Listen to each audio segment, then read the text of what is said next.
स्वामी समर्थ महाराज माझ्या घरात आहेत की नाही, की माझी भक्ती विनाकारण वाया जात आहे, याचं सर्वात मोठं उदाहरण बघा मित्रांनो. तुमच्या घरामध्ये दररोज काही ना काही नवीन नवीन काहीतरी चालत असणार आहे, अडचणी येत असणार आहेत, तुमच्या टेन्शन वाढत असणार आहे.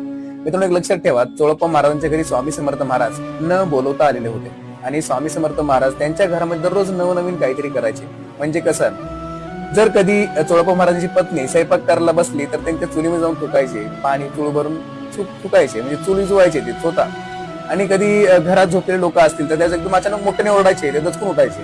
कधी चोळप्पा महाराजांना घराच्या बाहेर काढायचे आणि घरामध्ये स्वतःला कोंडून घेऊन मोठमोठ्याने हसायचे आणि ते म्हणायचे, काय बाबा, स्वामी समर्थ महाराज घरात असून देखील दररोज काय ना काय माझ्या घरात घडतं. पण एक लक्षात ठेवा, स्वामी समर्थ महाराज या किरकिरी घरातनं बाहेर काढायला चालू केले होते, त्यामुळे त्यांच्यावर नवनवीन काहीतरी प्रकार होत होता दररोज. आणि जर तुमच्यावर पण असं दररोज काहीतरी नवीन होत असेल ना, तर आभार माना स्वामींचे, कारण स्वामी तुमच्या घरात आहेत. श्री स्वामी समर्थ, जेथे स्वामी समर्थ. सत्य उदाहरण आहे हे.